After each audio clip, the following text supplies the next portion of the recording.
Hello everyone, my name is Muskan Vaishnav और आज हम पढ़ने वाले हैं प्रोपोजिशनल लॉजिक में नॉर्मल फॉर्म्स क्या होती हैं। नॉर्मल फॉर्म कहाँ यूज आती है कि हर स्टेटमेंट के लिए हम ट्रुथ टेबल नहीं बना सकते, तो हम क्या करते हैं, हमारे पास जो एक्सप्रेशन लिखा रहता है हम उसको रिड्यूस करते हैं नॉर्मल फॉर्म की हेल्प से। तो normal form is a standard way of writing a logical formula so that it has a fixed structure. Second and normal form are mainly used to simplify expression and solve logical problem easily. जो भी बड़ी बड़ी expression दे रखी होगी या फिर statement दे रखा होगा हम उसको सिंप्लीफाई करेंगे। जैसे कि सिंप्लीफिकेशन, जैसे कि ये एक मैंने एक्सप्रेशन लिख रखा है, तो आप उसको सिंप्लीफाई करोगे बर्डोमास का रूल लगा के। ऐसे ही नॉर्मल फॉर्म में क्या होता है कि हम जो भी एक्सप्रेशन दिए होते हैं उसको सिंप्लीफाई कर दें। थर्ड लिख रखा है इसके अंदर लॉजिकल कनेक्टिविटीज। इसके अंदर लॉजिकल कनेक्टिविटीज दो होती है, एंड और हमने पढ़ रखी है। और क्या लिख रखा है, नॉट। अब not applied only two variables. Not कहाँ पर अप्लाई होता है, वेरिएबल्स पे अप्लाई। वेरिएबल्स हमने पढ़ रखे हैं जैसे पी क्यू, तो इसी पे अप्लाइड होगा। जैसे हम इसको ऐसे लिख सकते हैं, क्यू ऐसे लिख सकते हैं। क्या लिख रखा है, नॉट टू होल एक्सप्रेशन। अब कोई पूरा ऐसा एक्सप्रेशन लिख रखा है, मैं इस पूरे पर नॉट नहीं लगा सकती। तो ये बात आपको समझ में आ गई होगी कि नॉर्मल फॉर्म का यूज़ करके कैसे हम सिंप्लीफाई करेंगे एक्सप्रेशन को और उसको सॉल्व करेंगे। नेक्स्ट है types of normal forms. Normal forms के टाइप क्या होते हैं, कंजक्टिव नॉर्मल फॉर्म्स। कंजक्शन हमने पढ़ रखा है। कंजक्शन मतलब क्या होता है, and it is an end of clauses. जो और जैसे ये देखो, इनके बीच में और ऑपरेशन लग रखा है और इनके बीच में भी और, इनके बीच में भी और, पर ये पूरा अगर हम साथ लेंगे तो इनके बीच में क्या होता है, कंजक्शन होता है। तो इसको हम कंजक्टिव नॉर्मल फॉर्म बोलते हैं। और डिसजक्टिव नॉर्मल फॉर्म में क्या आएगा, इन दोनों के बीच में देखो कंजक्शन है, इन दोनों के बीच में कंजक्शन है, पर इन दोनों के बीच में क्या है, डिसजंक्शन है। जिस स्टेटमेंट में डिसजंक्शन हो कंजक्टिव के बीच में उसको हम बोलेंगे डिसजक्टिव फंक्शन। कंजक्टिव नॉर्मल फॉर्म किसको बोलेंगे, जिस स्टेटमेंट में कंजक्शन बिटवीन डिसजंक्शन हो उसको बोलेंगे कंजक्टिव नॉर्मल फॉर्म। ये एग्जांपल दे रखे हैं। अब देखो इन दोनों के बीच में क्या है, इन दोनों के बीच में क्या है, डिसजंक्शन है। इन दोनों के बीच में भी क्या है, डिसजंक्शन है। इन दोनों के बीच में भी क्या है, डिसजंक्शन है। पर इनके बीच में क्या है, कंजक्शन। और ऐसे ही इन दोनों, इसके बीच में कंजक्शन है, इनके बीच में कंजक्शन है, पर इन दोनों के बीच में क्या है, डिसजंक्शन है। तो आपको कंजक्टिव नॉर्मल फॉर्म और डिसजक्टिव नॉर्मल फॉर्म समझ में आ गई होगी। क्वेश्चन में क्या दे रखा है, obtain the DNF of the proposition.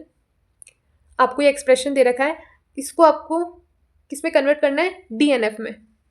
तो डीएनएफ में कैसे कन्वर्ट करेंगे, डीएनएफ में क्या होता है, ये क्या कंसिस्ट करता है, consist of disjunction between conjunction. हमें इसे किस फॉर्म में लिखना है, जैसे कि मैं आपको एक एग्जांपल देके बता रही हूँ कि हम इसको कैसे लिख सकते हैं। जैसे पी ऐसा कुछ लिख सकते हैं हम इसको। देखो इसको इस फॉर्म में बनाने के लिए हमको बीच में क्या चाहिए होगा, डिसजंक्शन चाहिए होगा। और जो इन दोनों के बीच है, इन दोनों के बीच हमको क्या चाहिए होगा, कंजंक्शन। तो करते हैं हम इसको कन्वर्ट। तो पहले हम इसको सॉल्व करते हैं, मतलब इसको चेंज करते हैं।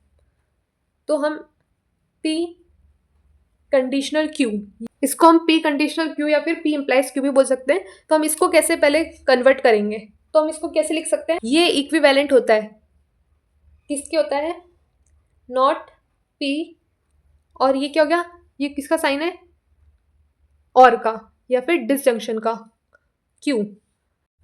तो हमने एल्जेब्रा ऑफ प्रोपोजिशनल में पढ़ा था कि हम इसको ऐसे लिख सकते हैं। अब आप देखो P और Q की ट्रुथ टेबल आपको बनानी आ जाएगी, ओके, और इसको भी ट्रुथ टेबल से सॉल्व करोगे तो इन जो दोनों का आंसर आएगा वो सेम ही आएगा, ये इक्विवेलेंट होंगे एक दूसरे के। तो हम इसको ऐसे लिख सकते हैं। तो अब हम इस एक्सप्रेशन को कैसे लिख देंगे इधर, अब हमने इसको ऐसे लिख दिया है, बट हमको बीच में क्या चाहिए, एंड, और इधर भी एंड। तो इधर तो एंड है मतलब कंजंक्शन है, और इधर भी इधर क्या है, डिसजंक्शन है। तो हम इसको कैसे कन्वर्ट करेंगे कंजंक्शन में, और इसके बीच में हमको क्या चाहिए, डिसजंक्शन। डिसजंक्शन मतलब और, तो हम यूज करेंगे डिस्ट्रीब्यूटिव लॉ का।